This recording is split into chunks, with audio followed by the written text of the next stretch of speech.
The Alpha King's silver eyes were the only thing standing between me and complete destruction. I shouldn't have been sitting in his chair. The ornate seat beside the throne, reserved for a queen that didn't exist, practically burned beneath me. Every wolf in the ceremonial hall had gone silent. Even the musicians had stopped mid-note.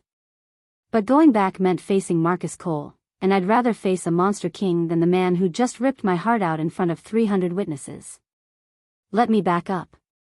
3 hours earlier, I'd walked into the Mate Convergence ceremony believing tonight would change my life.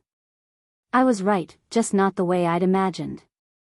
The great hall sparkled with 1,000 candles, their light dancing off stone walls that had stood for centuries. Wolves from every pack in the territory gathered here once a year, hoping the fates would bless them with their destined mate. The air hummed with anticipation and the earthy scent of my kind.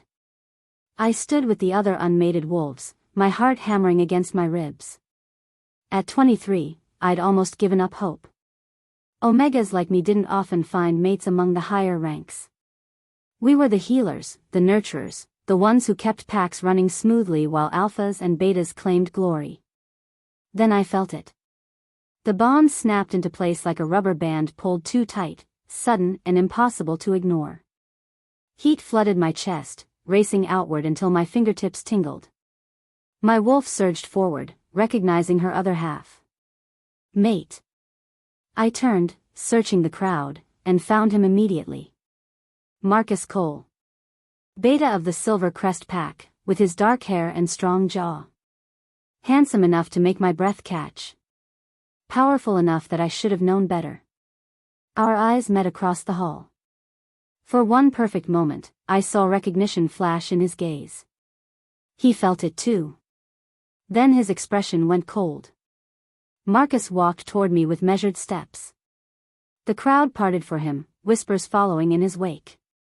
My wolf practically vibrated with joy, urging me forward. This was it. This was everything I'd dreamed of. He stopped 3 feet away. Close enough that I could smell his pine scent, far enough that we weren't touching. Elara Thorn. His voice carried across the hall. Too loud. Too formal. My stomach dropped. I, Marcus Cole of Silver Crest, reject you as my mate. The words hit like a physical blow. My knees buckled, but I locked them, refusing to fall. The mate bond, so new and fragile, shattered. Pain lanced through my chest where it had lived for all of 5 minutes. Around us, the whispers exploded into full conversation. Did he just? A rejection? At Convergence? Poor thing. She must be defective somehow. I heard omegas from her bloodline are weak. Probably can't even bear strong pups. Marcus didn't flinch. He looked at me like I was a problem he'd just solved, then turned and walked away. I stood frozen in the center of the hall, 300 pairs of eyes boring into me. Heat flooded my face. My hands trembled. I wanted to run, to disappear, to wake up and discover this was a nightmare. Instead, I lifted my chin and walked toward the exit. Each step felt like moving through mud, but I made it to the corridor beyond the great hall before the tears started. I pressed my back against the cold stone wall, gulping air. The bond still ached where it had broken, a phantom pain in my chest. How was I supposed to survive this? Everyone had witnessed my humiliation. By morning, every pack in the territory would know that Elara Thorn had been rejected by her fated mate. There you are. I jerked my head up. Marcus stood at the end of the corridor, blocking the path to the outer doors. Leave me alone. My voice cracked. He moved closer, and something in his expression made my wolf bristle with warning. This wasn't the cold indifference from before. This was calculation.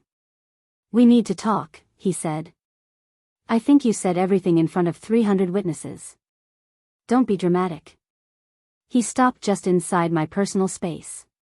The rejection was necessary. You understand that, right? I can't take an Omega as my true mate. It would damage my standing in the pack. I stared at him. Then why are you here?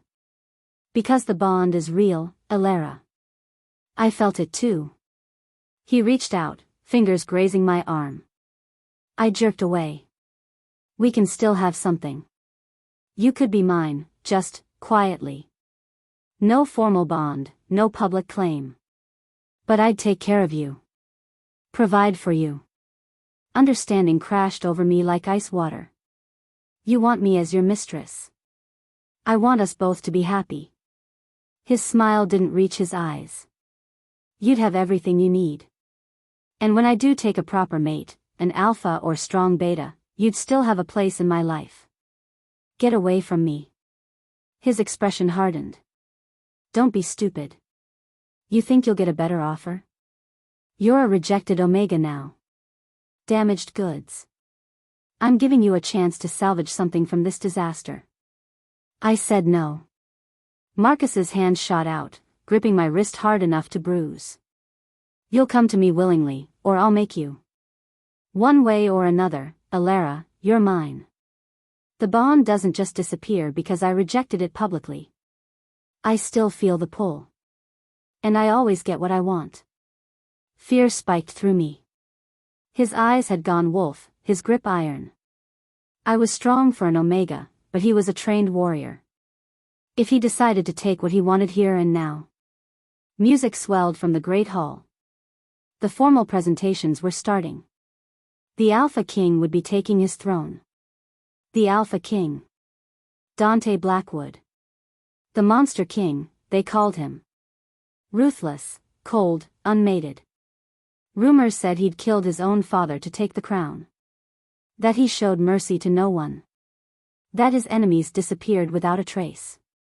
But he was the law. The highest authority in our territory. And Marcus, for all his arrogance, was just a beta. I made my decision in a heartbeat. Yanking my wrist free, I spun and ran back toward the great hall. Marcus cursed behind me, his footsteps pounding after mine. But I was faster, desperation lending me speed. I burst through the doors just as the master of ceremonies announced the king's arrival. The crowd fell silent, turning toward the dais where the throne sat empty. No, not empty. A figure emerged from the shadows behind it. Alpha King Dante Blackwood. He was taller than I'd imagined, broad-shouldered and moving with the liquid grace of a predator. Dark hair fell to his collar. His face could have been carved from granite, all sharp angles and harsh lines. But it was his eyes that stopped my heart, silver, cold, and ancient. He surveyed the room with the bored expression of someone who'd seen everything and been impressed by none of it. The crowd bowed. I should have bowed too. Instead, I started walking. Every instinct screamed at me to stop. You didn't approach the Alpha King uninvited. You didn't even look at him directly unless he addressed you first. And you absolutely, under no circumstances, sat in the empty throne beside his. I did all three.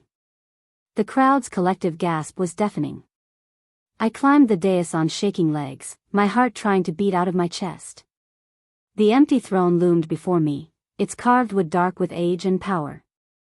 The seat reserved for the Alpha King's chosen mate. A position that hadn't been filled in the 5 years since Dante took the crown.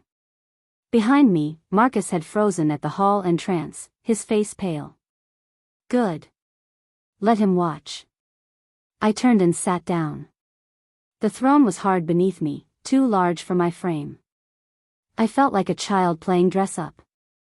But I squared my shoulders and lifted my chin, even as my hands trembled in my lap. Slowly, deliberately, the Alpha King turned his head to look at me. Up close, he was terrifying. Not because of his size or strength, though both were evident. But because his silver eyes held nothing. No warmth, no curiosity, no emotion at all. He looked at me the way someone might look at an insect that had wandered into their home, mildly annoyed and deciding whether to crush it. The silence stretched.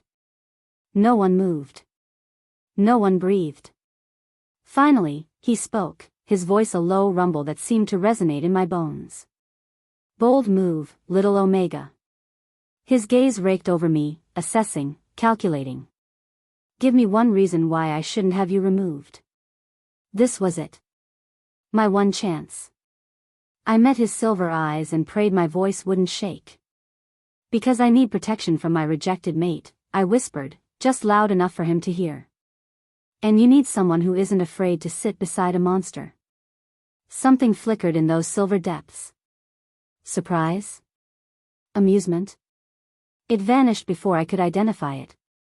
The Alpha King's lips curved into something that might have been a smile if it held any warmth at all. Then he turned to face the crowd, his voice carrying across the stunned silence. Clear the hall. The Omega and I have business to discuss. If you are enjoying this video, do well to hit the like button and subscribe to this channel. Chapter 2. The Great Hall emptied in record time. Wolves stumbled over each other in their haste to obey the Alpha King's command. Within minutes, only the guards remained, standing like statues along the walls, and Marcus, who'd been forcibly escorted to the exit by two of Dante's enforcers. I sat frozen on the throne that wasn't mine, very aware that I'd just gambled with my life. The Alpha King hadn't moved, hadn't even looked at me again since his pronouncement. He stood facing the now empty hall, hands clasped behind his back, the picture of casual power. The silence stretched until my nerves felt like live wires. Finally, he turned. Those silver eyes pinned me in place. Walk with me. It wasn't a request. He descended the dais with fluid grace, not bothering to check if I followed. After a heartbeat of hesitation, I scrambled after him, my legs unsteady. He led me through a side door I hadn't noticed, down a corridor lined with tapestries depicting ancient battles. His guards fell into step behind us, silent as shadows. We climbed a spiral staircase, went through another hallway, and finally stopped before massive oak doors carved with wolves mid-hunt. The guards opened them without being asked. Dante's private chambers were nothing like I'd imagined. I'd expected cold stone and weapons on the walls, something befitting the Monster King. Instead, the space was surprisingly warm. A fire crackled in a stone hearth. Bookshelves lined one wall, crammed with leather-bound volumes. Large windows overlooked the forest beyond the palace grounds, moonlight streaming through the glass. The door closed behind us with a definitive thud. We were alone. Sit. Dante gestured to a chair near the fireplace before moving to a sideboard and pouring amber liquid into 2 glasses. I perched on the edge of the chair, my spine straight. He crossed the room and handed me a glass. I took it but didn't drink. Dante settled into the chair across from me, utterly relaxed. He took a slow sip of his drink, studying me over the rim. The firelight played across his sharp features, making him look carved from shadow and flame. So, he said finally. Elara Thorn. Rejected Omega. Either very brave or very stupid. Desperate, I corrected, surprising myself with my honesty. His lips curved. Not quite a smile, but close. Tell me what happened. So I did. The words came haltingly at first, then faster. I told him about the bond snapping into place, Marcus's public rejection, his disgusting proposition in the corridor. Dante listened without interrupting, his expression unreadable. When I finished, he set his glass down with a soft click. Marcus Cole is a fool. But you already knew that. He leaned forward, elbows on his knees. What you did tonight, sitting in that throne, was either the smartest move of your life or a death sentence. Which one depends entirely on what happens next. My throat went dry. What happens next? That's what we're going to decide. He stood, pacing to the window. I'll protect you from Marcus. But protection from an Alpha King doesn't come free. I'd expected as much. Nothing in this life was free, especially not from someone as powerful as Dante Blackwood. I set my untouched drink aside and stood to face him. What do you want? He turned from the window, and something in his expression made my breath catch. Calculation. Strategy. And underneath it all, something that looked almost like respect. I want you to become my mate. Publicly. Officially. He held up a hand before I could speak. A contracted arrangement. 1 year. After that, you're free to go. My mind reeled. You want a fake mate? I want a solution to a problem. He moved closer, each step deliberate. You need protection. I need stability. We can give each other what we need. I don't understand. You're the Alpha King. Why would you need? Because unmated kings are seen as vulnerable, he cut in, his voice sharp. For 5 years, I've held this territory together through strength alone. But rival packs are circling.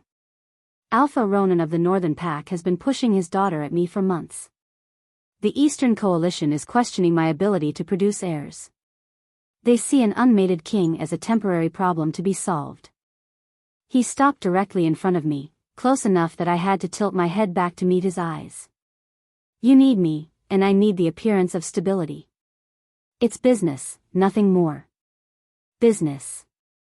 The words should have been reassuring. Instead, something in my chest tightened with disappointment I had no right to feel. What would this contract involve? I asked, keeping my voice steady. You wear my claiming mark. You attend royal functions as my mate. You live here, in these quarters. His gaze never wavered. In return, you have my protection. Full access to royal resources. And after 1 year, you walk away with enough gold to start whatever life you want, wherever you want. It was a good offer. Better than good. A year of safety in exchange for playing a role. I'd been playing roles my whole life, the weak Omega, the grateful subordinate, the one who never caused trouble. What was one more? I have conditions, I said. His eyebrows rose slightly. Do you? Freedom to leave after 1 year, no questions asked. No forced intimacy, this stays professional. I took a breath. And your protection extends to my family. My sister and her pups. If Marcus or anyone else tries to hurt them to get to me, you stop it. Dante was quiet for a long moment. Then he extended his hand. Agreed. But hear me well, Elara Thorn. His voice dropped, taking on an edge that raised the hair on my neck. Cross me, and you'll discover exactly why they call me the Monster King. Betray me, try to use this position for personal gain, or damage my reputation, and there won't be anywhere in this territory you can hide. I should have been terrified. Part of me was. But another part, the part that had walked through a crowded hall and sat on a throne, lifted my chin and met his gaze. I'm not your enemy, your majesty. I'm just someone trying to survive. We'll see. But he took my hand, his grip warm and firm. Power crackled between us at the touch, making my wolf stir. His eyes flashed, there and gone, and I realized his wolf had noticed too. He released my hand and stepped back. The contract requires a claiming mark. Without it, no one will believe this is real. My hand went to my neck instinctively. A claiming mark was permanent. Even after the bond broke, the scar would remain. It's necessary, Dante said, reading my hesitation. Marcus rejected you, but he didn't mark you. I need to. He was right. In our world, an unclaimed Omega was fair game. But a marked Omega belonged to someone, was protected by pack law. Do it, I said. Dante moved behind me, and I felt his presence like heat against my back. His fingers brushed my hair aside, baring my neck. I forced myself to stay still, to breathe normally. This will hurt, he murmured, his breath warm against my skin. Then his teeth sank into the curve where my neck met my shoulder. Pain exploded through me, sharp and bright. But almost immediately, it transformed into something else. Heat flooded my veins, racing outward from the mark. My wolf surged forward, recognizing the claim even if it wasn't a true mate bond. And underneath it all, something unexpected, a thread of connection, thin but undeniable, stretching between us. Dante's hands gripped my shoulders, steadying me. I felt his surprise through that new thread, mirroring my own. This wasn't supposed to happen. A claiming mark created ownership, not connection. But something had sparked between us, something neither of us had anticipated. He pulled back, releasing me. I pressed my hand to my neck, feeling blood and saliva and the sharp sting of broken skin. Already, I could feel it beginning to heal, sealing his mark into my flesh permanently. I turned to face him. His silver eyes had gone molten, his wolf close to the surface. We stared at each other, both trying to process what had just happened. The door burst open. Marcus stormed in, 2 guards on his heels looking apologetic and alarmed. You can't claim her. I rejected her, she's nothing. You have no right. Power exploded outward from Dante. It hit like a shockwave, driving me back a step. The temperature in the room plummeted. Shadows seemed to deepen and writhe. And Dante's eyes, they'd gone completely silver, glowing with ancient fury. She's mine now. His voice resonated with alpha command, the kind that made wolves drop to their knees. Touch her, and I'll rip out your throat. Look at her wrong, and I'll take your eyes. Even think about her, and I'll know. Marcus had gone pale, his wolf cowering. The guards had flattened themselves against the wall. Dante took a step forward, and Marcus stumbled back. Do you understand, Beta Cole? Or do I need to make my point more clearly? I understand, Your Majesty. Marcus's voice shook. My apologies. I didn't mean. Get out. Marcus fled. The guards scurried after him, pulling the doors shut with a bang that echoed through the chambers. The power snapped off like a switch.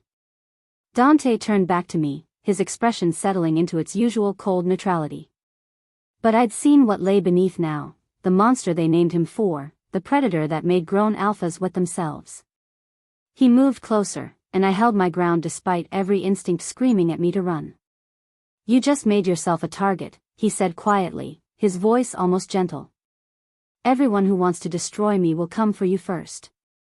Every enemy I've made in 5 years of ruling, and there are many, will see you as my weakness. His hand came up, fingers ghosting over the mark on my neck. That strange connection thrummed between us. Welcome to the palace, Elara Thorn. Try not to get yourself killed. If you are enjoying this video, do well to hit the like button and subscribe to this channel. Chapter 3. Moving into the Alpha King's quarters should have felt like a dream. Instead, it felt like walking into a beautiful trap. A servant, a quiet beta woman named Iris, had shown me to my rooms just after dawn. Rooms, plural. A bedroom larger than my entire childhood home, with a bed that could fit 5 people. A sitting area with plush furniture. A bathing chamber with a tub carved from marble. And connecting to it all, through a heavy locked door, Dante's own chambers. His Majesty rises at dawn, Iris had explained, her eyes downcast. He breakfasts alone, then meets with his advisors. You're expected to join him for the evening meal and any royal functions. She'd hesitated. The household staff will help you dress appropriately. Your current wardrobe is insufficient. Translation: my simple dresses weren't fit for a queen, fake or otherwise. I'd spent the morning being measured and fitted, fabric swatches pressed against my skin while seamstresses murmured among themselves. By afternoon, my head pounded and I needed air. The palace was a labyrinth. I got lost twice before finding my way to the gardens, where the scent of roses offered a brief respite from the politics already pressing in on all sides. So you're the new acquisition. I turned to find a man watching me from the stone pathway. Tall, blonde, with the build of a warrior and eyes like chips of ice. His scent marked him as beta, but powerful.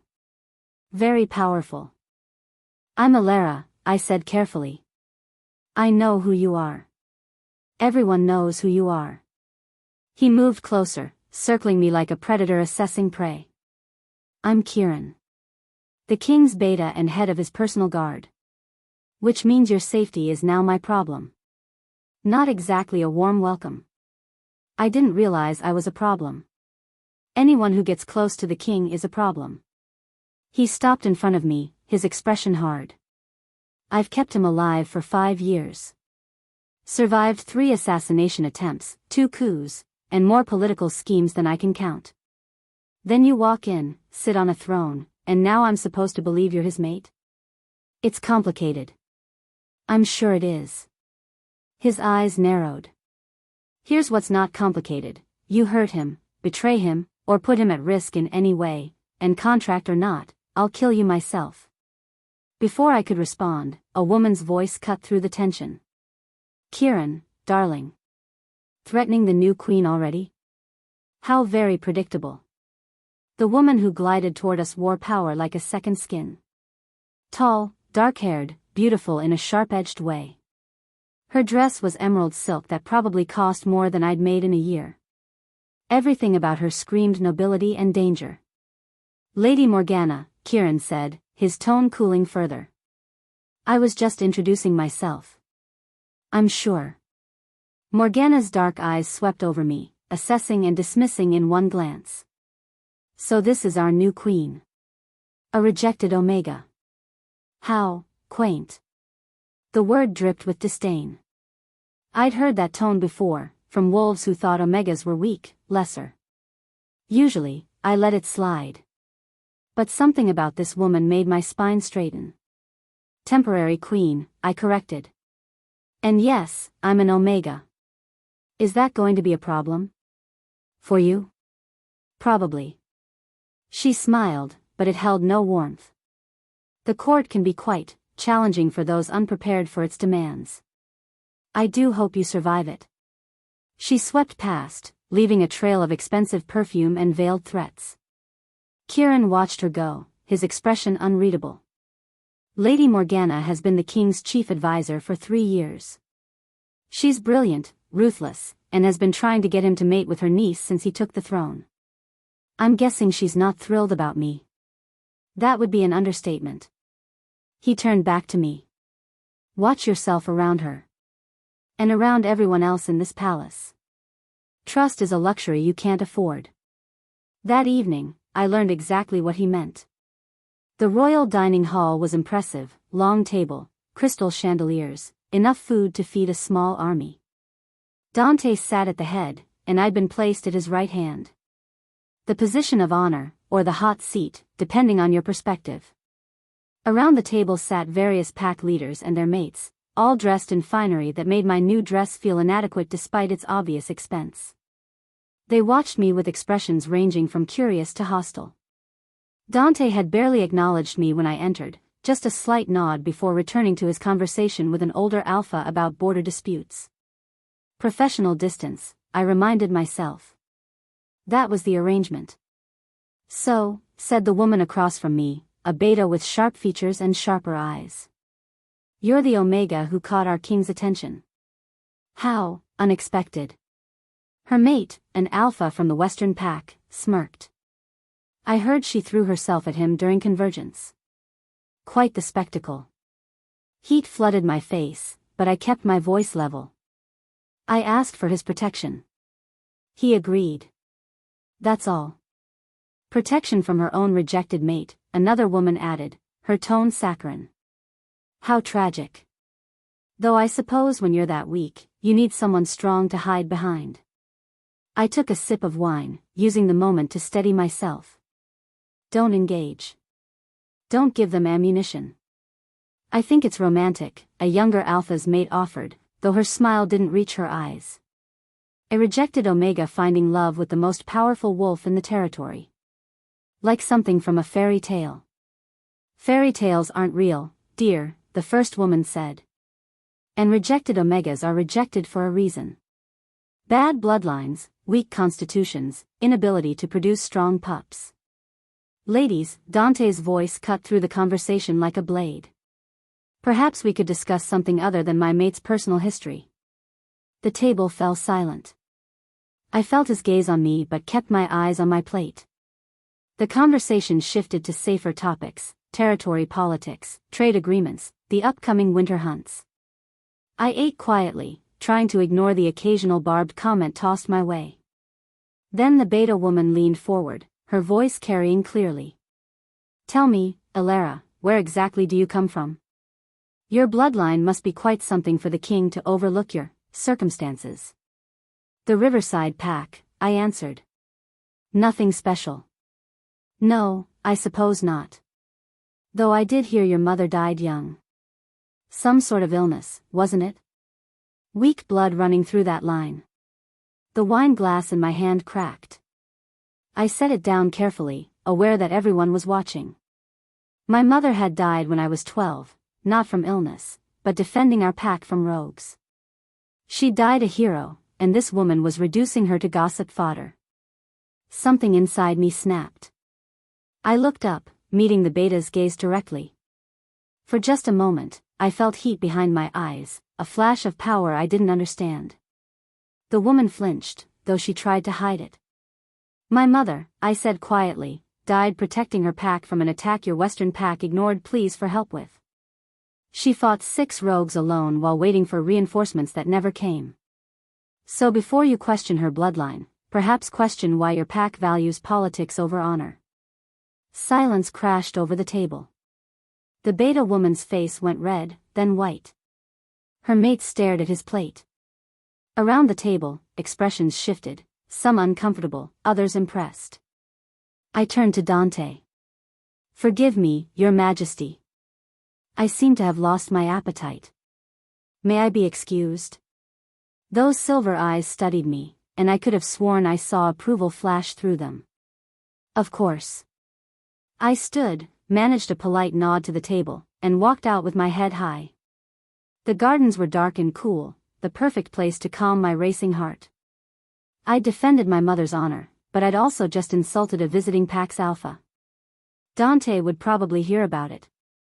Maybe this whole arrangement had been a mistake. I wandered deeper into the gardens, past roses and night-blooming jasmine, until I reached a small fountain tucked away in a corner. The sound of water was soothing. Too soothing. I didn't hear the footsteps until it was too late. A hand clamped over my mouth. Another grabbed my arm, yanking me backward. I tried to scream, to fight, but my attacker was strong and fast. A blade flashed in the moonlight. I threw my weight sideways, breaking free just enough to stumble away. The hooded figure came after me, silent and deadly. I grabbed a garden stake from a nearby flower bed, pathetic weapon, but better than nothing. The figure lunged. I swung the stake, catching them across the arm. They grunted but didn't slow. The blade came up again. And then they were flying backward, hitting a stone wall hard enough to crack it. Dante stood where my attacker had been, his eyes blazing silver. He moved with terrifying speed, crossing the distance to the fallen figure in a heartbeat. Before they could rise, his hand was around their throat. Who sent you? His voice was death itself. The figure struggled, reaching for something. Dante's grip tightened, and there was a sickening crack. The body went limp. I pressed my hand to my mouth, fighting nausea. Dante dropped the corpse and turned to me, his expression shifting from lethal to concerned in an instant. Are you hurt? I shook my head, not trusting my voice. He moved to me, hands hovering like he wanted to touch but wasn't sure if he should. Then he pulled back the dead assassin's hood, examining the body with clinical efficiency. Female. Well-trained. Professional. He pushed up the sleeve, revealing a tattoo on the inner wrist, a serpent coiled around a dagger. His entire body went rigid. No. What is it? The serpent's coil. He stood, his expression grim. A pack that was disbanded 20 years ago. They should be extinct. But they're not. Apparently not. He looked at me, and something in his gaze made my breath catch. Someone wants you dead, and they're using ghosts to do it. Kieran arrived minutes later with a full security detail. They removed the body while Dante gave orders in a clipped tone. I was to have guards at all times. My rooms would be searched. No one entered or left without clearance. This is my fault, I said when we were finally alone again, back in his chambers. I brought this on you. Don't be stupid. He was pacing, restless energy rolling off him in waves. This isn't about you. Not directly. They're using you to get to me. Then maybe I should leave. The contract. The contract stands. He stopped in front of me, his hands gripping my shoulders.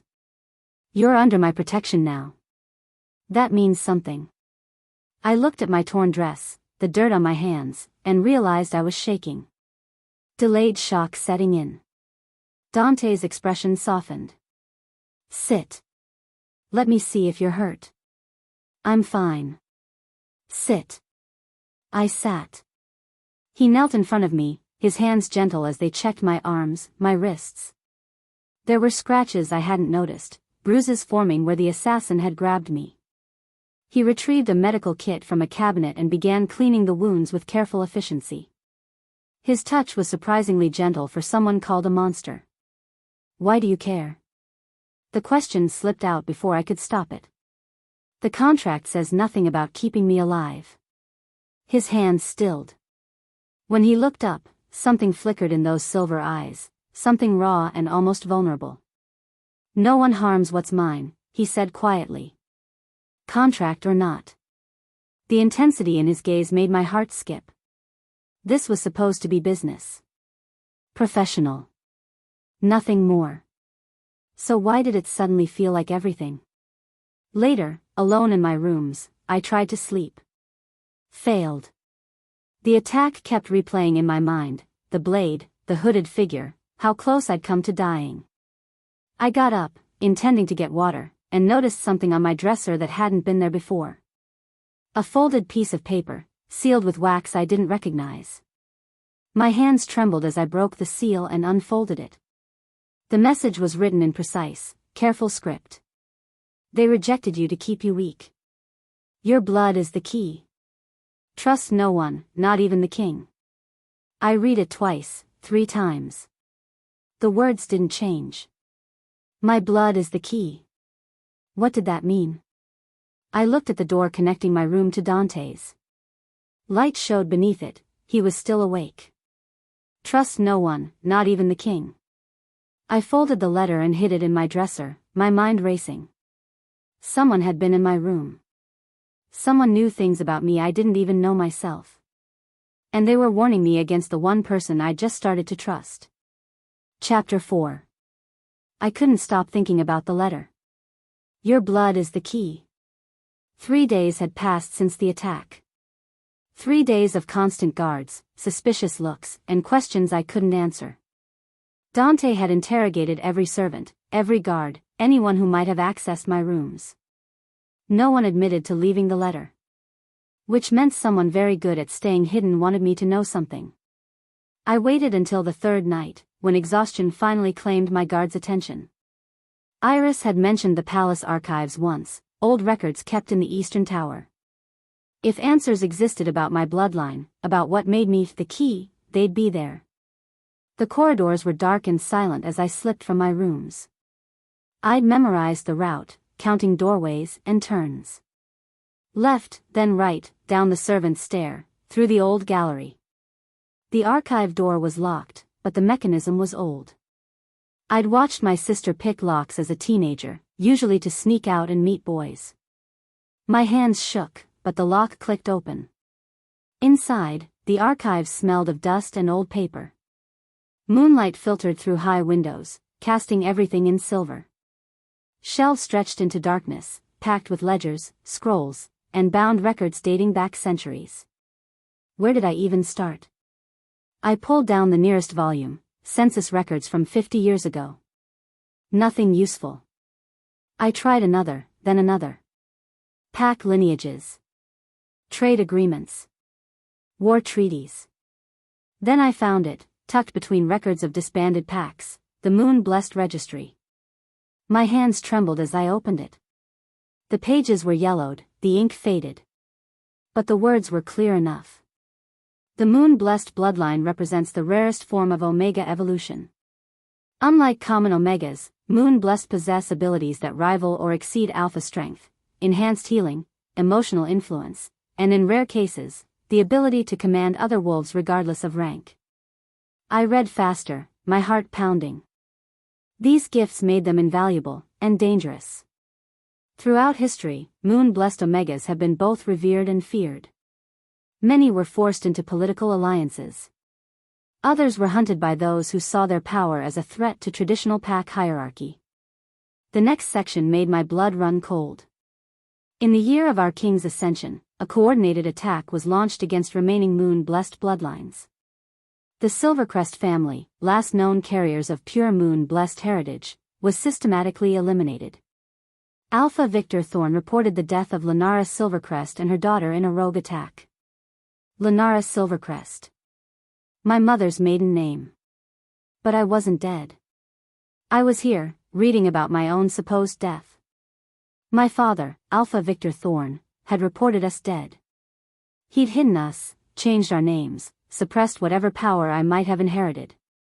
All to keep me safe from whoever had hunted my mother's family to extinction. Your blood is the key. Because I was moon-blessed. The last one, if these records were accurate. And someone knew. Interesting reading material for 3 in the morning. I spun, the book tumbling from my hands. Kieran stood in the doorway, arms crossed, his expression unreadable. I couldn't sleep, I said, hating how my voice shook. So you decided to break into the royal archives. He moved closer, his gaze dropping to the fallen book. His eyes narrowed. The moon-blessed registry. That's specific. I was just curious about pack history. Don't lie to me. He crouched, picking up the book and scanning the open pages. Something flickered across his face. Surprise? Recognition? Does Dante know you're poking around in classified records? Are you going to tell him? Kieran studied me for a long moment. Then, surprisingly, he closed the book and set it back on the shelf. That depends. Are you a threat to him? No. I swear. Because if you are, if this is some elaborate scheme to get close to him and then strike, I'll kill you before you take another breath. The absolute certainty in his voice made me believe him. I'm not a threat. I'm trying to understand what's happening to me. Why someone wants me dead. Why Marcus rejected me. I took a breath. Why I'm apparently the last of a bloodline that was hunted to extinction. Kieran's expression shifted. You didn't know. Not until 3 days ago. Someone left me a letter. It said my blood was the key and that I should trust no one. I met his gaze. Including the king. Smart advice in this palace. But he didn't sound convinced. He studied me like I was a puzzle he couldn't quite solve. If you really are moon-blessed, you're in more danger than you know. There are wolves who would kill to possess that power. Others who would kill to eliminate it. Why are you helping me? I'm not. I'm protecting my king. He moved toward the door, then paused. But for what it's worth, I don't think you're the enemy. I think you're a pawn who just realized she's on the board. He looked back. Watch yourself. And stay out of the archives. Next time, I will tell him. I barely slept. By morning, my mind was spinning with implications. I was moon-blessed. My mother had been hunted. My father had hidden us, probably saved my life by suppressing my abilities. But why was this relevant now? Why did someone want me to know? I was still puzzling through it when Iris arrived to help me dress for the day. She chattered nervously about the visiting alphas, the political tensions, the rumors spreading through the palace. They say Alpha Ronan has demanded an audience with His Majesty, she said, lacing up my dress. The Northern Pack is powerful. Some say even more powerful than our own. Does Dante seem concerned? The king never seems concerned, my lady. But his advisors are nervous. She finished the laces and stepped back. Lady Morgana has been in meetings all morning. And Kieran doubled the guard. Nothing good, then. I spent the morning in my rooms, trying to process everything I'd learned. Around midday, raised voices echoed from Dante's chambers. I moved to the connecting door, pressing my ear against it. Cannot ignore the reality of your position. That was Ronan's voice, deep and authoritative. 5 years without an heir. 5 years of political instability. My kingdom is perfectly stable. Dante's voice was cold. Is it? The Eastern Coalition questions your authority. The Western Pact pays lip service but plots behind your back. And now you've taken a rejected Omega as your mate? Ronan laughed, the sound condescending. You're making yourself look weak, Dante. Silence. I imagined Dante's expression, that dangerous stillness before he struck. Perhaps you need a stronger alliance, Ronan continued. My daughter, Astrid, is a born alpha. Beautiful, powerful, trained in both politics and combat. She could give you the heirs you need, strong pups who would secure your bloodline and unite our packs. My stomach twisted. He was offering his daughter as a replacement for me. I have my mate, Dante said, each word precise and cutting. This conversation is over. Think about it, at least. A rejected Omega with no political connections, no strength, no ability to enhance your position. What does she offer you? Be practical, Dante. Your father would have. The sound of furniture breaking cut him off. Get out. Now. You're being foolish. Get out. Heavy footsteps. A door slamming. Then silence. I backed away from the door, my heart racing. Ronan was right, wasn't he? I was a rejected Omega with no power, no connections. I couldn't give Dante the alliance he needed, the strong heirs expected of a king. Even if I was moon-blessed, whatever that meant, I didn't know how to access that power. I was still just me. Weak. Ordinary. Not enough. That evening, I skipped dinner. Iris brought food to my rooms, but I couldn't eat. I kept hearing Ronan's words, seeing Dante's options laid out so clearly. He deserved better than a fake mate who brought him nothing but trouble. I was staring out the window at the darkening gardens when I felt it, a pull in my chest, warm and insistent. The claiming mark on my neck tingled. The door between our rooms opened. Dante stood there, still in his formal clothes from the meeting, his expression unreadable. You heard, he said. Not a question. I didn't mean to eavesdrop. But you did. He moved into the room, and I realized he looked tired. Not physically, but emotionally. Like the weight of the crown was heavier than usual.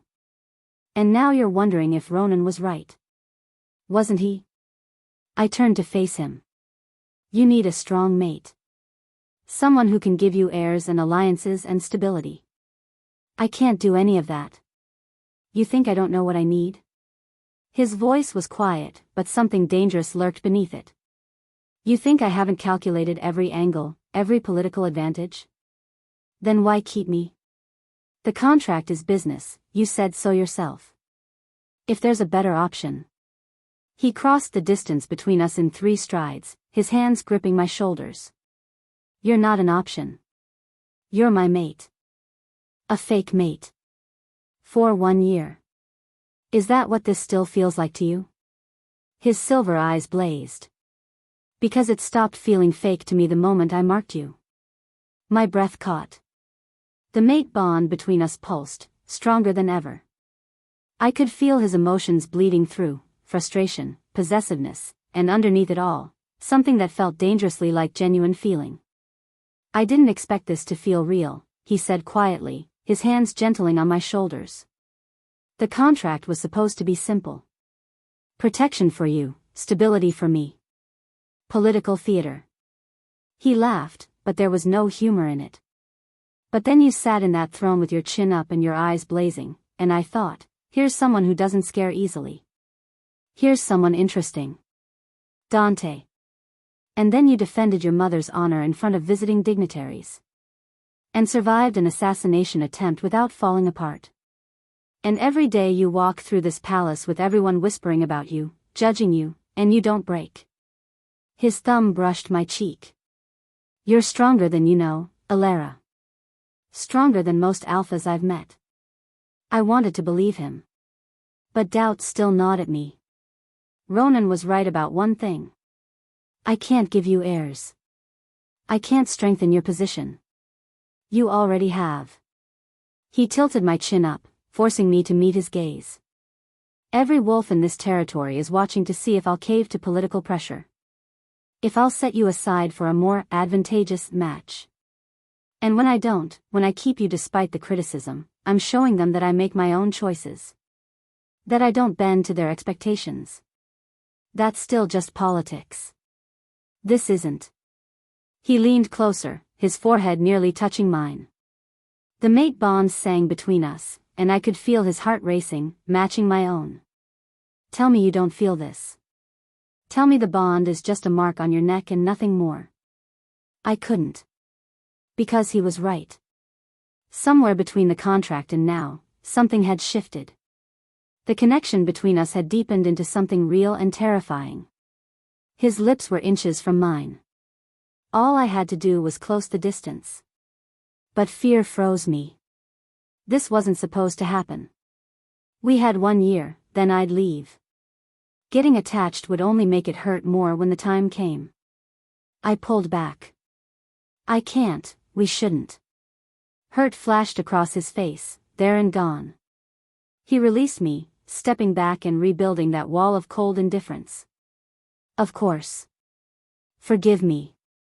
I overstepped. Dante. A sharp knock on the outer door cut me off. Dante's expression hardened. Come. Lady Morgana swept in, her face pale.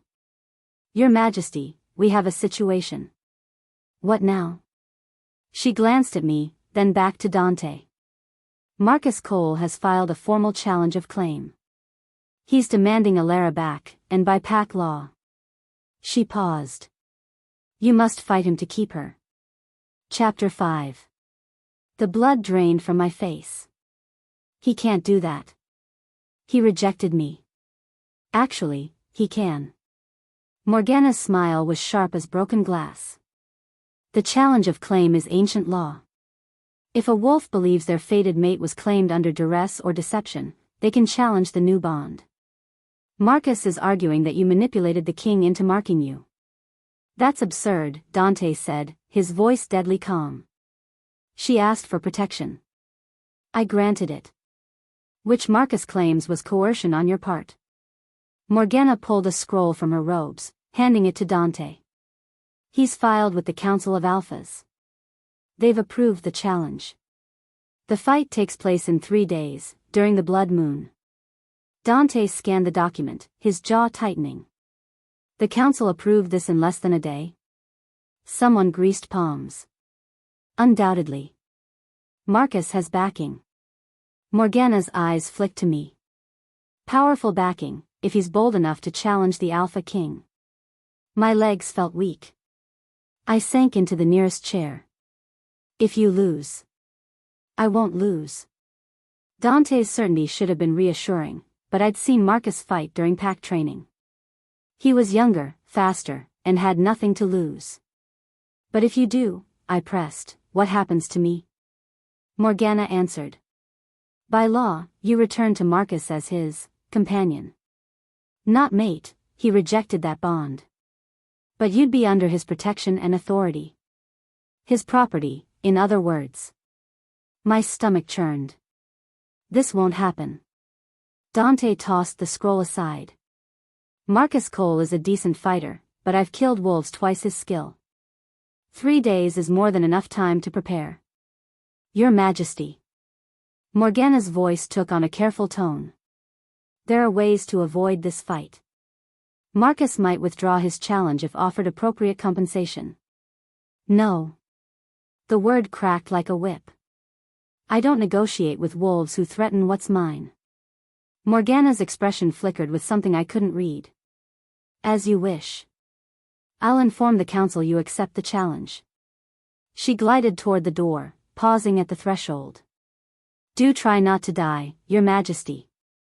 Finding a new king would be terribly inconvenient. The door closed behind her. Silence filled the room, heavy and suffocating. Dante stood rigid, staring at nothing. I could feel tension rolling off him in waves. You should let me go, I said quietly. His head snapped toward me.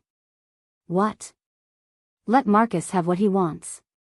End the contract, send me back, and this all goes away. The words tasted like ash, but I forced them out. You said it yourself, this was supposed to be simple. Now you're risking your life over a fake mate. Stop calling yourself that. He crossed the room in 2 strides, gripping my arms and hauling me to my feet. You are not fake. This bond is not fake. And I am not giving you to that bastard. But do you know what will happen if you go back to him? Dante's eyes blazed. He rejected you publicly, which means he sees you as beneath him. You'd be his toy, Elara. Something to use and discard when he's bored. Is that what you want? Of course not. Then trust me to protect you. His grip gentled, his thumb stroking my arms. I've never lost a challenge. I won't start now. I wanted to believe him. But fear clawed at my chest. Why are you really doing this? The political advantage is gone. Marcus challenging you makes you look weak, just like Ronan said. Letting me go would solve everything. Everything except losing you. The words came out raw, stripped of his usual control. And I'm not willing to do that. The mate bond thrummed between us, warm and insistent. I could feel his determination, his possessiveness, and underneath it all, something deeper. Something that terrified and thrilled me in equal measure. You're insane, I whispered. Probably. A ghost of a smile touched his lips. Get some rest. The next 3 days will be difficult. He released me and headed for his chambers. At the door, he paused. Elara? Don't even think about running. I'll find you, and I won't be pleased. Then he was gone, leaving me alone with my racing thoughts. I couldn't sleep. Couldn't eat. For 2 days, I watched Dante prepare for the fight, training with Kieran in the courtyard below my window. He was magnificent, fast, brutal, efficient. But Marcus was no amateur either. The palace buzzed with tension. Servants whispered in corners. Visiting wolves placed bets. Lady Morgana glided through the halls with a satisfied smile that made my skin crawl. On the second night, I found myself in the library, searching for anything about the challenge of claim. If there was a loophole, a way to stop this. You won't find one. I spun. Kieran leaned against a bookshelf, arms crossed. He looked exhausted, dark circles under his eyes. There has to be something. There isn't. The challenge was issued, accepted, and approved by the council. It happens tomorrow night, and one way or another, it ends. He moved closer, his expression serious. But I need you to understand something. Dante is strong, skilled, and ruthless. But he's also distracted. By what? By you. Kieran's jaw tightened. I've known him for 7 years. Watched him fight in wars, defend his crown against 3 separate coup attempts. He's always been focused, cold, efficient. But now? He shook his head. Now he's fighting angry. Fighting emotional. And that makes him vulnerable. Guilt twisted in my stomach. What should I do? Stay out of sight during the fight. Don't watch. Don't distract him. Kieran's ice blue eyes bore into mine. And if he loses, if the worst happens, you run. Understand? Don't let Marcus take you. There are wolves loyal to Dante who will help you disappear. I'm not running. You will if I have to knock you unconscious and carry you myself. His voice was iron. Dante would want you safe. Honor that, even if he can't enforce it himself. Before I could respond, he was gone. The 3rd day crawled by. Iris helped me dress in a simple gown, dark blue, appropriate for watching a challenge fight. My hands shook as she braided my hair. He'll win, my lady, she said softly. The king always wins. But her eyes were frightened. The challenge would take place in the ceremonial arena at moonrise. Already, wolves were gathering, their excited chatter drifting through the windows. This was entertainment for them. Blood sport. I tried to stay in my rooms like Kieran suggested, but my feet carried me to the arena anyway. I needed to see. Needed to know. The arena was ancient, carved from stone and open to the sky. Torches blazed around the perimeter, casting dancing shadows.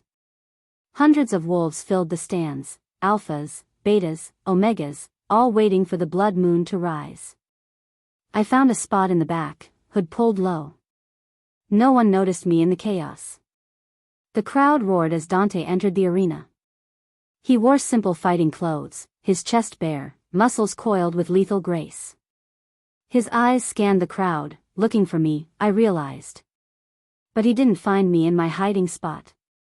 Marcus entered from the opposite side. He looked confident, rolling his shoulders and cracking his neck. Several wolves cheered his name. Lady Morgana stepped into the center of the arena, her voice magically amplified. By ancient law and the will of the council, we gather to witness a challenge of claim. Marcus Cole of Silver Crest challenges Alpha King Dante Blackwood for possession of the Omega Elara Thorn. Possession. Like I was property to be won. The challenge will continue until one fighter yields or dies. There are no other rules. Morgana's smile was razor sharp. Fighters, take your positions. Dante and Marcus faced each other across the arena. The blood moon rose over the mountains, huge and red, bathing everything in crimson light. Begin. They moved simultaneously. Marcus shifted mid-lunge, his body exploding into his wolf form, a massive gray beast with yellow eyes.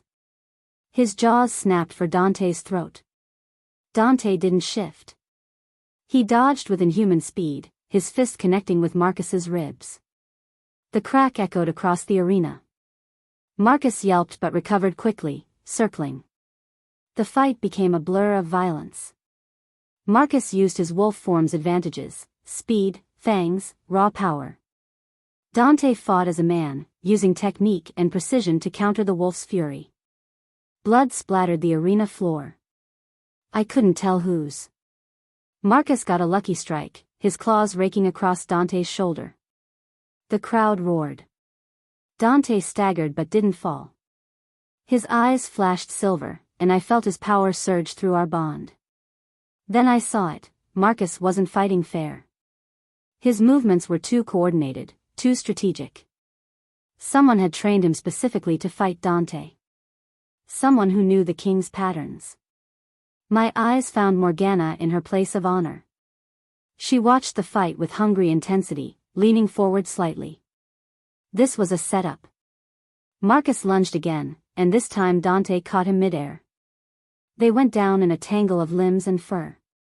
Snarls filled the arena. Blood sprayed. When they separated, both were injured. Marcus's wolf form was bleeding from a dozen wounds. Dante's left arm hung awkwardly, dislocated or broken. But Dante was smiling.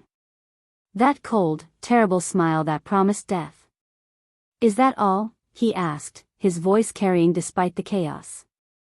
I expected better from someone bold enough to challenge me. Marcus snarled and attacked again. But desperation made him sloppy. Dante moved like water, flowing around the wolf's charge and getting behind him. His hand clamped onto Marcus's throat. Yield, Dante commanded, his voice resonating with alpha authority. Marcus's wolf whimpered, trying to fight the command. But alpha authority was absolute. Slowly, painfully, he shifted back to human form. Dante released him, and Marcus collapsed to his knees, gasping.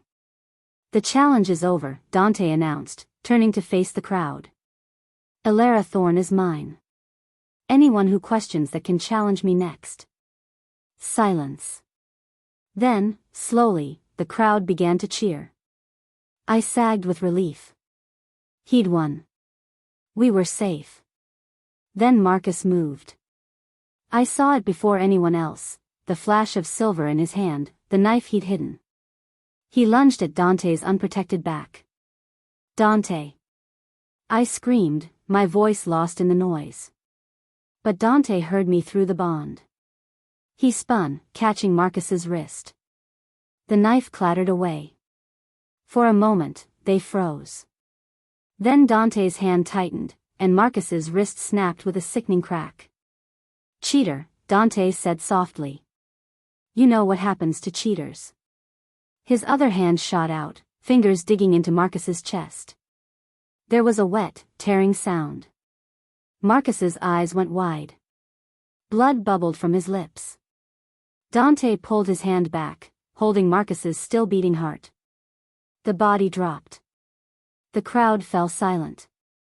Dante stood over the corpse, covered in blood, holding the evidence of Marcus's treachery. His eyes found mine across the arena, silver and blazing. "No one," he said, his voice carrying to every corner, "touches what's mine." Then he collapsed. I was running before I realized I'd moved, shoving through the shocked crowd. Kieran reached him first, checking for a pulse. "He's alive," Kieran said as I dropped to my knees beside them. "But he's hurt worse than he let on. We need a healer." "I can help." The words came out instinctively. I pressed my hands to the worst wound on Dante's shoulder, where Marcus's claws had torn deep. Heat flooded through my palms. Gold light, the same color as my eyes had flashed, spread from my hands into Dante's wound.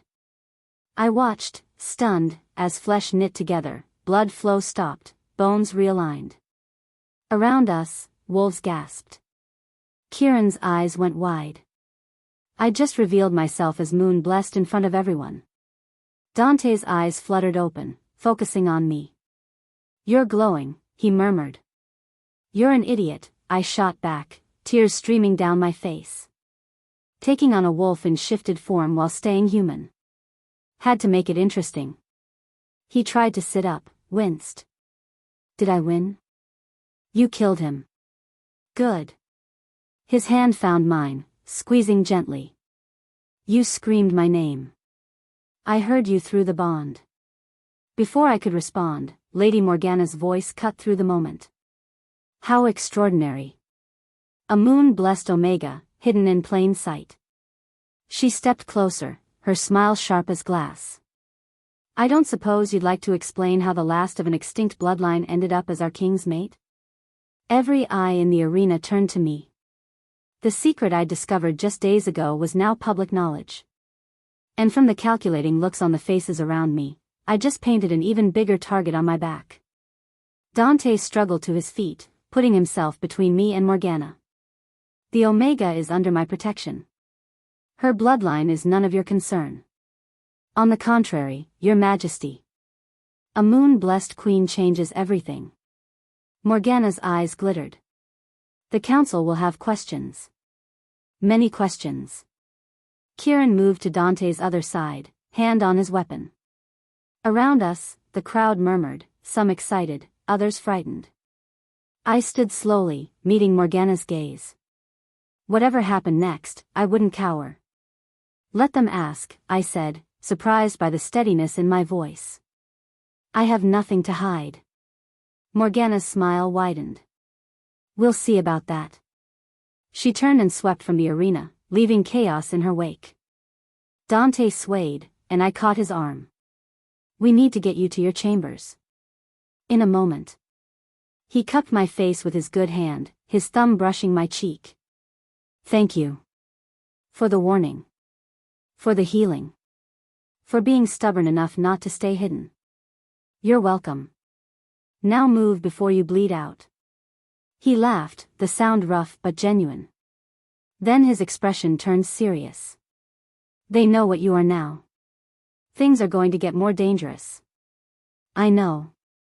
And you're still staying?" I thought about the contract, about 1 year and freedom. About the mate bond pulsing between us, growing stronger every day. About the man who just killed for me. "I'm staying," I said. Something fierce and possessive flashed in his silver eyes. "Good. Because I'm not done with you yet." Chapter 6. I should have known the danger wasn't over. Dante made it 3 steps from the arena before his legs gave out. Kieran and I caught him, lowering him to the ground as his breathing turned shallow and labored. "Something's wrong," I said, pressing my hands to his chest. The wounds I'd healed were closed, but his heartbeat was erratic, his skin burning with fever. This isn't from the fight. Poison. Kieran ripped open Dante's shirt, revealing dark veins spreading from the claw marks on his shoulder. Wolfsbane on Marcus's claws. I should have checked, damn it. The crowd pressed closer, their excited chatter turning to worried murmurs. Wolfsbane was deadly to our kind, shutting down our healing and burning through our systems like acid. Get a healer, someone shouted. But I could see it in Kieran's face, we didn't have time. The poison was spreading too fast, Dante's lips already turning blue. Lady Morgana appeared at the edge of the crowd, her expression one of theatrical concern. How tragic.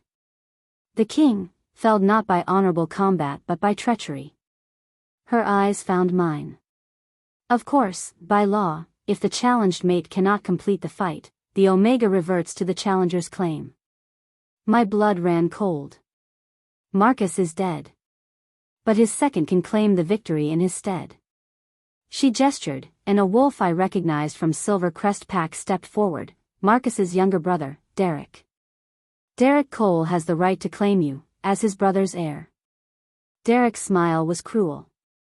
I'll take what Marcus couldn't finish. The Omega is mine. No. The word came out stronger than I felt. I looked down at Dante, his breathing growing more labored by the second. Through our bond, I could feel his life force flickering like a candle in wind. He'd fought for me. Killed for me. And now he was dying because of me. Something inside me snapped into place, not breaking, but awakening. I stood slowly, my hands still glowing with that gold light from healing Dante. Every eye turned to me, and I felt the weight of their stares, their judgment, their expectations of Omega weakness. Not anymore. I invoke the right of self-challenge, I declared, my voice carrying across the arena with unexpected power. Silence crashed over the crowd. Morgana's smile faltered. What? The right of self-challenge. Ancient law, older than the challenge of claim itself. I'd found it in my research, buried in dusty records. If the challenged mate is incapacitated, the Omega may fight for their own freedom. That law hasn't been invoked in 200 years, Morgana said sharply. And never by an Omega. Because Omegas have always been too scared to try. I turned to Derek, who was gaping at me like I'd grown a second head. I challenge you, Derek Cole. Single combat. Winner takes all. Derek found his voice, laughing, a harsh, ugly sound. You? Fight me? Oh, this will be entertaining. He cracked his knuckles, rolling his massive shoulders. I'll try not to break you too badly before claiming you, little Omega. The crowd roared, some with bloodlust, others with shock. I heard bets being placed, odds heavily against me. I didn't care. I looked down at Dante one last time. His silver eyes were barely open, but I saw recognition there. Pride, maybe. Or fear for me. I'll be fine, I whispered, pressing my hand to his cheek. Trust me. Kieran grabbed my arm. You don't have to do this. We can find another way. There is no other way. And I'm done being helpless. I met his ice blue eyes. Keep him alive. Please. He nodded grimly, already calling for healers as I walked toward the arena. The stones were still slick with blood, Marcus's and Dante's both. The blood moon hung overhead, bathing everything in crimson. Derek waited in the center, confident and sneering. I'd never fought anyone in my life. Never trained, never even thrown a real punch. Everything I knew about combat came from watching others. But as I stepped into the arena, something stirred in my blood. Memory that wasn't mine, knowledge passed down through generations of moon-blessed Omegas who'd fought and died and survived. My mother's voice, from a dream I'd forgotten, we are not weak, little one. We are mercy choosing restraint. But when cornered, we are lightning. Derek didn't wait for a formal start. He rushed me, confident in his size and strength advantage. I moved without thinking. My body flowed sideways, his fist passing through empty air where I'd been standing. I countered with a strike to his kidney, fast and precise. He grunted, surprised. Lucky shot, he growled, circling me. But it wasn't luck. I could see his movements before he made them, read the tension in his muscles, the shift of his weight. The moon-blessed gift awakening, combat precognition, battle instinct honed over centuries. He came at me again, faster this time. I blocked, ducked, struck back. Each movement felt natural, like breathing. My body knew what to do even if my mind didn't. The crowd's jeers turned to surprised murmurs as I landed blow after blow. Derek was bigger, stronger, but I was faster. Impossibly fast. Enough playing, he snarled, and shifted. His wolf form was massive, easily twice the size of a normal wolf. Brown fur, yellow eyes burning with rage. He lunged for my throat with lethal intent. I didn't run. Instead, I felt power surge through me, gold light blazing from my skin, my eyes burning with the same color. The moon-blessed bloodline fully awakening, responding to mortal danger. Derek's jaws snapped shut inches from my face. He tried to move closer, but invisible force held him back. His eyes widened in confusion and fear. I raised my hand, and words came to my lips in a language I didn't know but somehow understood. Ancient words, Omega authority that predated modern pack law. Kneel. The command exploded outward in a wave of golden power. Derek's wolf form froze mid-lunge. His legs buckled against his will, forcing him to the ground. He whimpered, fighting the compulsion with everything he had. But Omega authority was absolute for Moon-blessed. We didn't command through intimidation like alphas. We commanded through the fundamental truth that all wolves were born of Omega wombs, carried and nurtured and loved into existence. We were the beginning. The source. And when we chose to exert our will, no wolf could resist. Derek shifted back to human form, still on his knees, his body trembling with the effort of fighting my command. Tears streamed down his face, tears of rage and humiliation. I walked toward him slowly, my power crackling in the air around us. The crowd had gone absolutely silent. You wanted to claim me, I said softly, standing over him. To own me, use me, break me like your brother tried to do. But I am not property.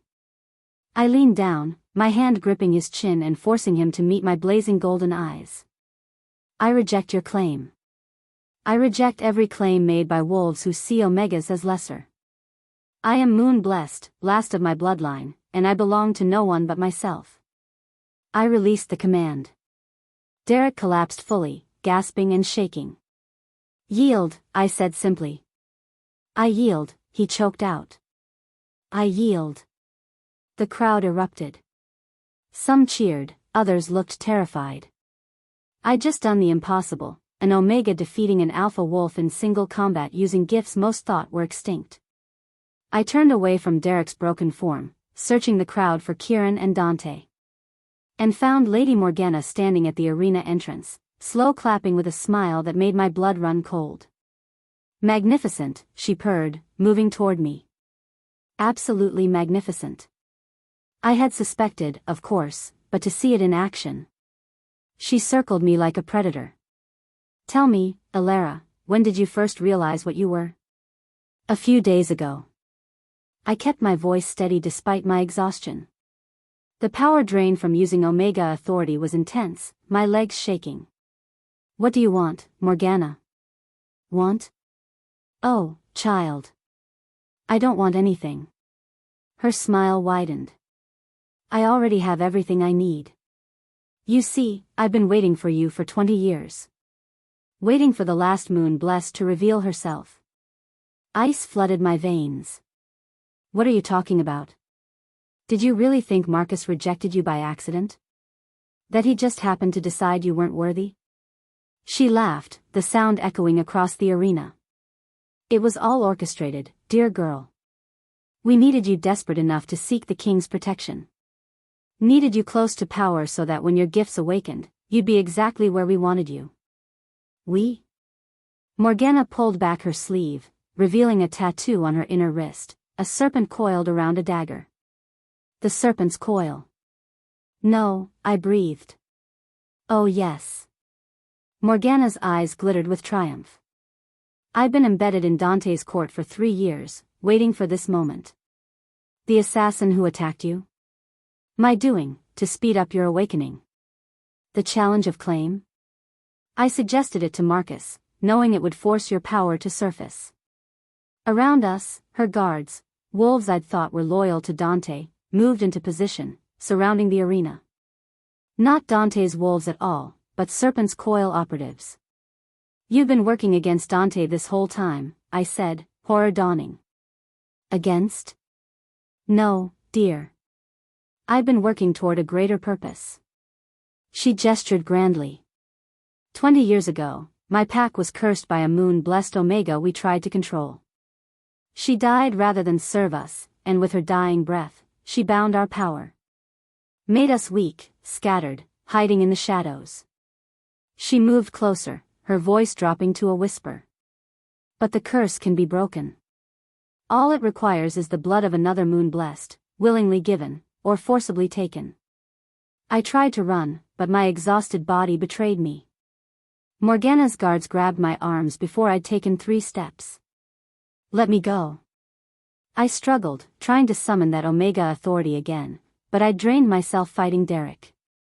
My power flickered weakly, not enough to break free. Dante! I screamed, searching the crowd for him. I found him, being carried away by healers, still unconscious from the poison. Kieran fought to reach me, but more Serpent's Coil wolves blocked his path. Morgana stroked my hair almost tenderly. The king can't save you now, child.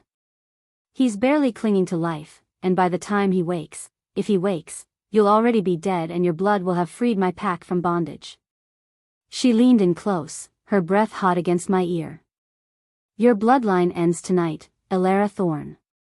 Just like your mother's did 20 years ago. The arena spun. My mother. The Serpent's Coil had killed my mother. And now they were going to kill me. Morgana's guards began dragging me toward the arena exit. The crowd surged forward, some trying to help, others just watching in shock. But Morgana's wolves held them back with weapons drawn. Kieran. I screamed one last time. His ice-blue eyes met mine across the chaos. He was fighting, bleeding, but outnumbered. Morgana's hand clamped over my mouth. Enough. Time to finish what we started 2 decades ago. The last thing I saw before they pulled me into darkness was Dante's unconscious form, his hand reaching toward me even in sleep, the mate bond between us screaming with shared pain. Then everything went black. Chapter 7. I woke to the smell of ancient stone and decay. My head pounded, vision blurry as I tried to focus. Chains bit into my wrists, holding me upright against a cold wall. The catacombs, I recognized them from palace maps. Ancient tunnels beneath the foundation, sealed off centuries ago. Except they weren't sealed anymore. Torches flickered along walls covered in strange symbols. Wolves moved through the shadows, at least a dozen, all wearing the serpent mark. And in the center of the chamber, etching more symbols into the stone floor with what looked like blood, was a man I'd never seen before. But I recognized him anyway. He had Dante's sharp features, his commanding presence. Just older, scarred, with eyes that held decades of bitterness. She's awake, Morgana announced, appearing from the shadows. Perfect timing, Thaddeus. The blood moon is at its peak. Thaddeus. The name hit me like a punch. The man turned, and his smile was knife-sharp. The last moon blessed, finally delivered to me. 20 years I've waited for this moment. Who are you? I demanded, though I already knew. Thaddeus Blackwood. The rightful Alpha King, stolen from by my nephew's treachery. He moved closer, studying me like I was an interesting specimen. Though the world believes I died 20 years ago in a tragic accident. Dante's uncle, I breathed. You tried to take the throne. I tried to claim what was mine. His power exploded outward, making the torches flicker. I was firstborn. The crown should have passed to me when my father died. But he changed the succession, gave it to my younger brother instead. And when I challenged that decision, they called it treason. He circled me, his footsteps echoing. They banished me. Tried to execute me, actually, but I escaped. Went into hiding, gathered loyal followers, and waited for my chance at revenge. The serpent's coil, I said. My pack. My family. United by a common purpose, restoring the true king to his throne. He gestured to the symbols on the floor. But we had a problem. A moon-blessed Omega cursed us before she died, bound our power so we could never challenge Dante directly. My mother. He was talking about my mother. Elara Silvercrest was a formidable woman, Thaddeus continued. When we found her, tried to use her gifts to break through palace defenses, she chose death over servitude. But not before cursing every wolf present, making us weak, scattering our strength. His hand gripped my chin, forcing me to meet his eyes. But curses can be broken, Elara. All it takes is the blood of another moon blessed, channeled through the right ritual. Your blood will not only break the curse, it will transfer the power of the original Alpha directly to me. That's insane. Is it? The moon-blessed bloodline exists because the original Alpha's Omega mate was blessed by the moon goddess herself. That blessing flows through your veins, the pure, undiluted power of the first werewolf.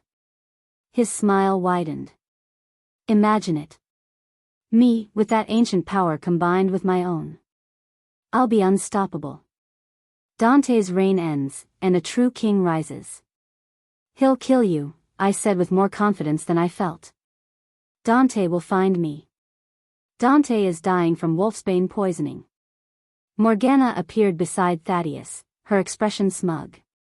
Even if by some miracle he survives, he'll be too weak to stop us.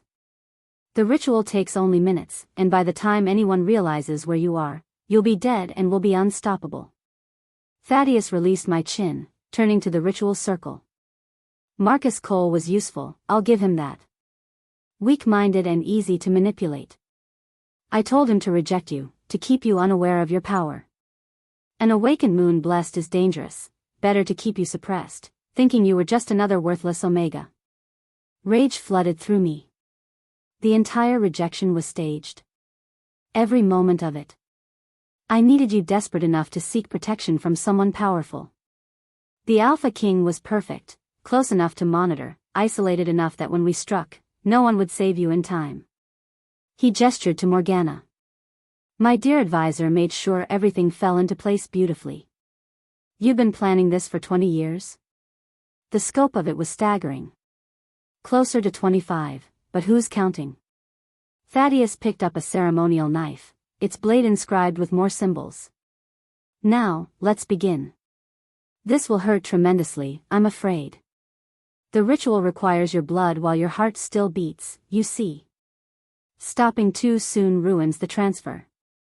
He approached with the knife raised, and I did the only thing I could, I reached for my power. Golden light exploded from my body, slamming into Thaddeus and throwing him backward. The chains on my wrists shattered. I dropped to my feet, swaying but upright. Omega Authority, I commanded, my voice resonating with power. Release your weapons and kneel. Several of Thaddeus's wolves dropped their weapons immediately, falling to their knees. But Thaddeus himself only staggered, gritting his teeth against the command. Clever girl, he snarled. But you're still weak, still untrained. Your authority might work on common wolves, but I'm an alpha. Born and bred for power. He lunged at me, moving with terrifying speed. I dodged, but barely. My power was already draining. I'd used too much fighting Derek, didn't have enough reserves for this. Thaddeus's fist connected with my ribs. Pain exploded through my chest. I crashed into the wall, tasting blood. The problem with moon-blessed Omegas, Thaddeus said, stalking toward me, is that you're still Omegas. Physically weak. All the authority in the world doesn't matter if you can't survive long enough to use it. He grabbed my throat, lifting me off the ground. I clawed at his hands, desperate for air. Any last words before I drain you dry? Yes, I choked out. Duck. Confusion flickered across his face. Then the catacomb entrance exploded inward. Dante stood in the doorway, his eyes blazing pure silver, power radiating off him in waves that made the air shimmer. Behind him, Kieran and a dozen loyal guards poured in, already engaging Thaddeus's wolves in brutal combat. Let her go. Each word from Dante was a death sentence. Thaddeus dropped me, spinning to face his nephew. Impossible. You should be dead. Kieran found an antidote. Turns out, planning to poison the Alpha King is easier if you hide the cure nearby. Dante's smile was terrifying. You always were arrogant, uncle. And you always were soft. Thaddeus shifted into his wolf form, a massive black beast with silver eyes identical to Dante's. Let's finish what we started 20 years ago. They collided like thunder. The fight was vicious, primal. Two Blackwood alphas, each believing they were the rightful king, tearing into each other with lethal intent. The catacombs shook with the force of their battle. I struggled to my feet, my ribs screaming in protest. Around me, wolves fought and died. I saw Morgana trying to slip away through a side passage. No. Not this time. I channeled what little power I had left, sending a pulse of Omega authority directly at her. Freeze. She stopped mid-step, her body locked in place. I staggered toward her, fury burning through my exhaustion. You helped kill my mother, I said softly. She was warned what would happen if she didn't cooperate, Morgana hissed, still unable to move. Her death was her own choice. And yours is mine. I didn't kill her. That wasn't who I was. But I reached deep into my power, finding abilities I didn't know I possessed. The moon-blessed gift wasn't just authority, it was connection. The ability to touch the bonds that tied wolves together. And the ability to sever them. I placed my hand on Morgana's chest and pushed my power into her, finding the thread that connected her wolf to her human soul. The bond that made her one of us. No, what are you doing? Panic filled her eyes. Taking away what makes you wolf, I said. You'll live. But you'll live human, powerless, unable to shift ever again. I pulled, and the bond snapped. Morgana screamed, a sound of pure anguish, as her wolf was ripped away. She collapsed, sobbing, no longer the powerful advisor but just a human woman who'd lost everything. Kieran, I called. Take her away. Lock her up. Let her live with what she's lost. Kieran nodded grimly, dragging the broken woman toward the exit. I turned back to the main fight. Dante and Thaddeus were both bleeding, both slowing. Thaddeus had size and experience. Dante had youth and rage. But neither could gain the upper hand. I gathered what remained of my strength, knowing this would drain me completely. But I couldn't let Dante face this alone. Golden light blazed from my hands as I released a wave of moon-blessed power directly at Thaddeus. It hit him like a physical blow, disrupting his concentration, weakening his defenses. Just for a moment. But a moment was all Dante needed. He shifted mid-lunge, his wolf form black as midnight, and his jaws closed around Thaddeus's throat. There was a wet, tearing sound. When Dante shifted back to human form, Thaddeus's body lay still, eyes staring at nothing. The catacomb fell silent. The remaining serpent's coil wolves saw their leader dead and surrendered, dropping their weapons. It was over. I swayed, darkness creeping in at the edges of my vision. I'd used everything, every ounce of power, every reserve of strength. My body was shutting down, unable to sustain itself. Elara. Dante was there, catching me as my legs gave out. No, no, no, stay with me. Elara, look at me. I tried. I really did.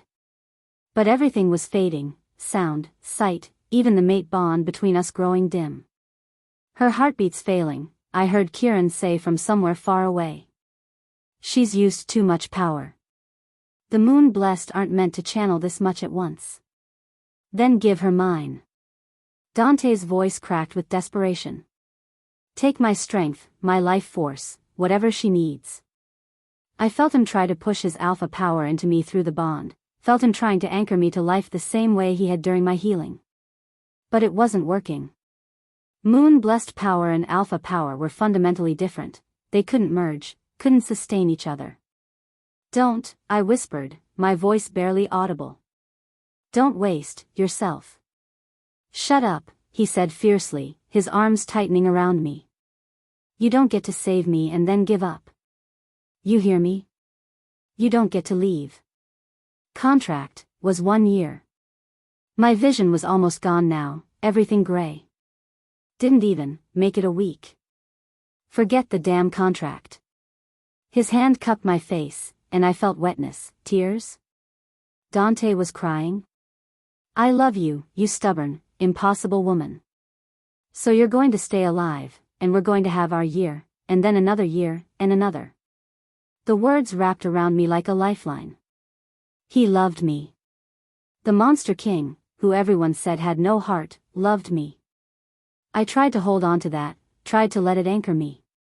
But the darkness was too strong, and I felt myself slipping away despite everything. The last thing I heard was Dante's broken whisper, please. Please don't leave me. Then nothing. If you are enjoying this video, do well to hit the like button and subscribe to this channel. Chapter 8. Darkness was warm, peaceful. No pain, no fear, no responsibilities. Just silence and the gentle pull towards something that felt like home. But someone kept calling me back. Elara. Stay with me. Come back. Dante's voice, rough with desperation. And through the darkness, I felt him, the mate bond blazing like a lifeline, refusing to let me drift away. I won't lose you. I won't let you go. His alpha power poured into me through our connection, a dangerous gamble. Alpha and Omega energies weren't meant to merge like this. The clash could kill us both. But Dante didn't care. I felt his determination, his love, his absolute refusal to accept my death. And slowly, painfully, I felt myself being pulled back. I woke to candlelight and the familiar scent of Dante's chambers. My body ached everywhere, like I'd been trampled by a stampede. But I was alive. My heart beat steadily, my lungs drew breath, and through the bond, I felt Dante's overwhelming relief. Welcome back, he said softly. I turned my head, even that small movement hurt, and found him sitting beside the bed. He looked terrible. Dark circles under his eyes, several days' worth of stubble, his clothes rumpled like he'd been wearing them for weeks. How long? My voice came out hoarse. 4 days. You'd been unconscious for 4 days while I tried every healer in the territory. His hand found mine, gripping tight. They all said the same thing, you'd burned through too much power. Your body was shutting down, and there was nothing they could do except wait. But you didn't wait. I couldn't. His silver eyes met mine, raw with emotion. I used the mate bond to anchor you. Poured my own strength into you until the healers thought I'd kill us both. A ghost of a smile touched his lips. Kieran threatened to lock me out of the room. I broke his nose. You're insane, I whispered. Probably. He brought my hand to his lips, pressing a kiss to my knuckles. But it worked. The bond stabilized you, kept you alive long enough for your body to recover. I felt it then, the change in the bond between us. It had always been there since his claiming mark, a thread of connection. But now it was different. Stronger, deeper, permanent in a way that went beyond any contract or ceremony. What did you do? I asked, though part of me already knew. I completed the mate bond. Fully, irrevocably. He looked almost nervous. I had to save you. The partial bond from the claiming mark wasn't strong enough. So He took a breath. I bound my life to yours completely. We're true mates now, Elara. In every sense of the word. True mates.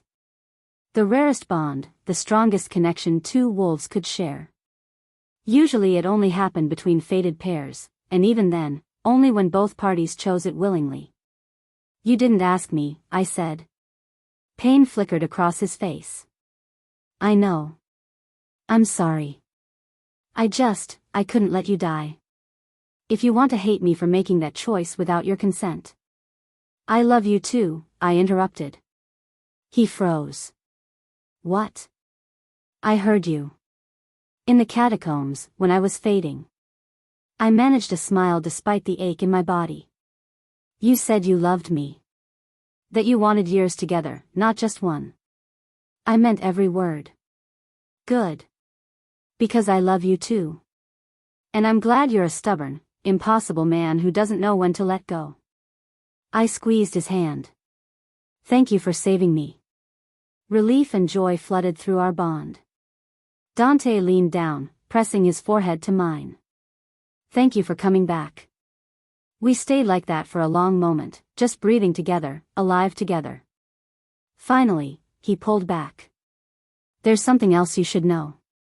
The bond changing you, it elevated your Omega status. The healers are calling you a moon-blessed queen now. Apparently, when Alpha and Moon-blessed powers merge through a true mate bond, it creates something new. What does that mean? It means you're stronger than before. More powerful. And according to ancient law, you're my equal in ruling the kingdom, not just my consort. He smiled. The pack is waiting to meet their new queen. The real one, this time. 3 days later, I was strong enough to stand before the pack. The great hall was packed with wolves from every territory, alphas, betas, omegas, all gathered to witness the unprecedented. The rejected omega who'd become a moon-blessed queen.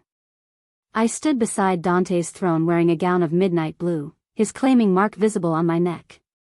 My hand rested in his, our bond humming between us. Kieran stepped forward, his nose slightly crooked from where Dante had broken it. All rise for Alpha King Dante Blackwood and his true mate, Queen Elara Blackwood. The name still felt strange. But right, somehow. Dante stood, his voice carrying across the hall. 4 weeks ago, an Omega sat beside me and asked for protection. I gave her a contract, a claiming mark, and expected nothing more than a political arrangement. He looked at me, his expression soft. What I got was a woman who challenged me, surprised me, and saved my life more than once. Who revealed herself as the last moon blessed and used her power to help me defeat a traitor who'd been embedded in my court for years. He turned back to the crowd. Elara Thorne, now Elara Blackwood, is my true mate, my queen, and the most powerful wolf in this kingdom. Anyone who challenges her challenges me. Anyone who threatens her signs their own death warrant. This is not a political arrangement. This is law. The hall erupted in applause, though I noticed some faces remained neutral. Change was hard, especially when it came to Omega status. Then Alpha Ronan of the Northern Pack stood, and the room fell silent. He walked toward the dais slowly, and I tensed, remembering his offer to replace me with his daughter. But when he reached us, he dropped to one knee. I was wrong, he said simply. I judged you weak because you were Omega.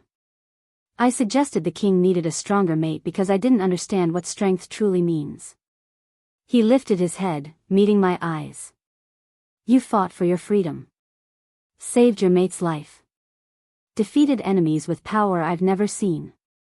You've earned my respect, Queen Elara. And my allegiance. One by one, the other pack leaders followed. Kneeling, pledging loyalty, acknowledging what I'd become. When the last had knelt, I stepped forward. My voice wasn't as commanding as Dante's, but it carried. I was rejected by my fated mate. Humiliated in front of hundreds. Told I was too weak, too damaged, too worthless to be anyone's chosen partner. I let my gaze sweep across the crowd. Some of you believed that. Some of you mocked me, insulted my bloodline, made me feel less than nothing. Uncomfortable silence rippled through the hall. I forgive that cruelty, I continued. Because I understand now that it came from ignorance. From centuries of believing omegas were lesser, weaker, meant only to serve. My eyes blazed gold for just a moment. But I am proof that belief is wrong. I was rejected, humiliated, and hunted. And I rose. I survived. I became stronger than anyone expected. I moved to stand beside Dante, my hand finding his. I will protect this pack as fiercely as my mate does. I will defend the weak, champion the overlooked, and ensure that no Omega ever again feels the shame I felt. And I will do it with power you can't imagine and love you haven't seen. The crowd erupted in genuine cheers this time. Not polite applause, but real enthusiasm. They weren't just accepting me, they were celebrating me. Later, Iris told me that story would spread across every pack in the territory. The rejected Omega who became a queen. Already, young Omegas were talking about her differently, walking with their heads held higher. I'd changed more than just my own fate. That night, alone in our chambers, Dante pulled me into his arms. You were magnificent, he murmured against my hair. I was terrified. You hid it well. He pulled back, his hands framing my face. I never expected to love anyone. Kings don't have that luxury, we marry for alliances, for heirs, for political gain. Love is a weakness enemies can exploit. But? I prompted. But then you sat beside me with your chin up and your eyes defiant, and I thought, here's someone who doesn't care about my crown or my power. Here's someone real. He kissed me softly. You saved me as much as I saved you, Elara. You gave me something I thought I'd lost, hope. Purpose. A reason to build a kingdom worth protecting. We saved each other, I said, echoing my earlier thought. Yes. He smiled. We did. He crossed to his desk and retrieved the contract we'd signed, the one-year arrangement that was supposed to end with my freedom and a bag of gold. We don't need this anymore, he said. Together, we fed it to the fireplace flames. The parchment curled and blackened, our signatures disappearing in smoke. No more contract, Dante said. No more pretending. Just us, for as long as we both live. For as long as we both live, I agreed. He pulled me close, and this time when he kissed me, it wasn't desperate or hurried. It was a promise, a claiming, a celebration of everything we'd survived and everything we'd become. We were mated for life. By choice. By love. And I'd never been more certain of anything. 6 months later. I stood on the palace balcony, watching the sun rise over the kingdom. Dante's arms wrapped around me from behind, his hands resting on the swell of my belly where our child grew. She's active this morning, I said as the baby kicked. She gets that from you. Stubborn and strong. He kissed my temple. How are you feeling? Tired. Excited. Terrified I'll be a terrible mother. You'll be perfect. His certainty made me smile.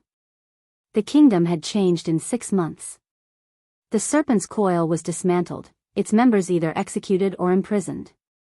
Morgana lived out her days in a cell, human and powerless. The palace had been purged of traitors, and Dante's rule was stronger than ever. But more than that, things had changed for Omegas. I'd established schools where young Omegas could learn to access their gifts, whatever those might be. Pack law had been revised to prevent forced matings. And 3 Omega advisors now sat on Dante's council, their voices finally heard. The rejected Omega who'd sat beside a king to escape her fate had become a queen who changed everything. Do you ever regret it? Dante asked quietly. Sitting in that throne? Everything that happened after? I thought about it, the fear, the pain, the moments I'd thought I wouldn't survive. But I also thought about the love I'd found, the strength I'd discovered, the life we were building together. Not for a second, I said. He turned me to face him, his silver eyes warm with love. No one will ever claim you but me. I smiled, rising on my toes to kiss him. And I wouldn't have it any other way. Below us, the kingdom woke to a new day. A kingdom ruled by a monster king who'd learned to love and a rejected Omega who'd learned she was never weak at all. Our story had started with desperation and a bold gamble. It would continue with love, power, and a legacy that would echo through generations. I know you enjoyed this video. Don't forget to like this video and subscribe to this channel. Do well to share your thoughts in the comments section and share this video to family and friends. The end.